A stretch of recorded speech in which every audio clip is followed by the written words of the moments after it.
کی تعریف ہمارے علماء نے جو کی ہے وہ یہ کہ حضرت امام بخاری نے سب سے پہلے اس کی تعریف یہ کی تھی کہ من صحیح النبی صلی اللہ علیہ وسلم اور رآہ من المسلمین فہو من اصحابہ، کہ صحابی کی تعریف یہ ہے کہ جس مسلمان نے حضور کریم صلی اللہ علیہ وسلم کی صحبت اختیار کی، حضور کی صحبت میں آیا، کہ جس مجمع میں حضور بیٹھے اس میں آ گیا، چاہے اس نے حضور کا کلام سنا کہ نہیں سنا، یہ شرط بھی نہیں ہے، اس نے حضور علیہ الصلوۃ والسلام کی بولی سنی کہ نہیں سنی، بعض علماء نے یہاں تک کہا کہ اس نے حضور کو دیکھا کہ نہیں دیکھا، لیکن اگر وہ اس مجمع میں آ گیا جس میں آقا جل وغیرہ ہیں تو اسے صحابی کہا جائے گا، اسے صحابی۔ اور سیدنا امیر معاویہ کیا ہے ابھی آپ آگے دیکھیں گے کہ جو صرف صحابت میں آ کر بیٹھ جائے اور اس نے سید عالم کو دیکھا نہ ہو، یعنی حضور کے جلال اور روب کی وجہ سے یا ازدحام کی وجہ سے، تو اس پر بھی ہمارے علماء نے صحابیت کا اطلاق کیا ہے۔ تو حضرت امام بخاری فرماتے ہیں جس مسلمان نے حضور کریم صلی اللہ علیہ وسلم کی صحبت اختیار کی یا آپ کو دیکھا وہ آپ کا صحابی ہے۔ یہ بعض کے نظریات میں نے ذکر کی۔ علامہ ابن حجر اسقلانی نے نخبۃ الفکر اور اس کی تمام شروحات کے اندر بھی یہ باتیں موجود ہے، فرمایا ہوا من لقی النبی صلی اللہ علیہ وسلم وعلی علیہ وصحبہ وسلم مؤمنا بہ ومات علی الاسلام، کہ جس نے حضور علیہ الصلوۃ والسلام سے ملاقات کی، یہ جمہور کی تعریف ہے، یہ جمہور کی تعریف ہے، یہ اکثر کی تعریف ہے کہ جس نے حضور علیہ الصلوۃ والسلام سے ملاقات کی چاہے ایک لحظے کی ہو اور اسی پر اس کا خاتمہ ہوا ہے، وہ صحابی ہے۔ وہ کون ہے بولیے؟ وہ کون ہے؟ صحابی ہے۔ اب آئیے صحیح بخاری شریف ہم پڑھتے ہیں کہ صحابی کا رتبہ اور مقام یہ ہے، اور سید عالم صلی اللہ علیہ وسلم نے ارشاد فرمایا کہ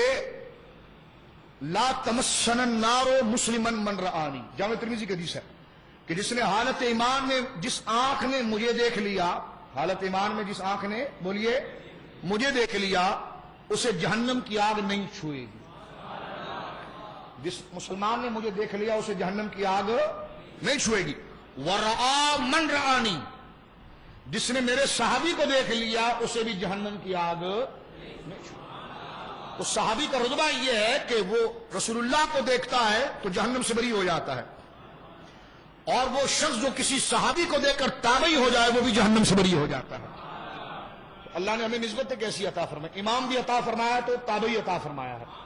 جس نے صحابہ کو دیکھا ہے، اور ہمیں محبت بھی عطا فرمائی تو ابو بکر کی عطا فرمائی، عمر کی عطا فرمائی، عثمان کی عطا فرمائی، حضرت علی کی عطا فرمائی، حضرت طلحہ کی عطا فرمائی، زبیر بن عوام کی عطا فرمائی، خالد بن ولید کی عطا فرمائی، ابو عبیدہ بن جراح کی عطا فرمائی، حضرت امیر معاویہ کی عطا فرمائی، حضرت ابو سفیان رضی اللہ تعالیٰ کی عطا فرمائی، جملہ صحابہ کی محبت اللہ نے ہمیں عطا فرمائی جنہوں نے سر کی آنکھوں سے حضور کو دیکھا اور اسی پر ان کا خاتمہ ہوا۔ تو یہ صحابہ کے مقام اور مرتبے ہیں، یہ صحابہ کے مقام اور بولیے مرتبہ اسی کے لیے نہیں کر رہا۔ تو یہ فکر جتنا اللہ کی طرف جائے گی اتنی نیکی بڑھے گی۔ سرکار فرماتے میری صحبت میں بیٹھنے والے میرے صحابہ اتنے عظیم ہیں کہ پہلے تو کسی نے اگر کفر کیا ہو تو کیا ہو، بت پرستی کی ہو تو کی ہو، کوئی غلط کام کیا تو کیے ہو، لیکن جب سے ان کے سر پر میری صحابیت کا تاج آ گیا، میری غلامی کا تمغہ جب سے ان کے اوپر بولیے لگ گیا ہے اور نشان و تمغہ لگ گیا ہے، تو حضور فرماتے ہیں کہ پھر تم انہیں دیکھو گے کہ پھر ان کی نماز تو تم بھی ویسی پڑھو گے، 4 رکعت ہی پڑھو گے، 2 رکعت ہی پڑھو گے، لیکن نماز تو بہت دور کی بات ہے کہ اگر وہ اپنی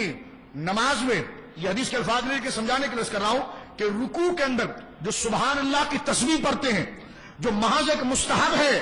ہم اپنی پوری زندگی کے فرض بھی لے کر جائیں نا تو صحابہ کی رکوع کی سبحان اللہ کی نیکی کو نہیں پا سکتے۔ اور حضور اس کی مثال بخاری شریف میں یوں دیتے ہیں کہ تم میں سے کوئی شخص، کیونکہ بڑی نیکی اللہ کی راہ میں مال خرچ کرنا، فرمایا تم میں سے کوئی شخص اللہ کی راہ میں مال خرچ کرنے کے لیے نکلے اور وہ اتنا مال لائے کہ وہ لائے قیمتی چیز سونا اور لائے کوئی چھٹانک نہیں، اتنا لائے کہ احد کے پہاڑ کے برابر، اور وہ سارا اللہ کی راہ میں دے دے، اور میرا صحابی سونا جیسی قیمتی چیز نہ لائے، جو جیسی سستی چیز لائے، جو جیسی سستی چیز لائے، اور تم لاؤ بھی سونا مہنگا جو جو کے مقابلے میں مہنگا ہے، اور لاؤ بھی پہاڑ کے برابر، فرمایا میرا صحابی لائے بھی جو اور وہ بھی آدھی مٹھی، وہ بھی لائے بولیے آدھی مٹھی، اور تم احد کا پہاڑ اللہ کی راہ میں دے دو تو تمہارا سونے کا احد کا پہاڑ کے مطابق اور مقدار میں سونا اس آدھی مٹھی جو کا مقابلہ نہیں کر سکتا.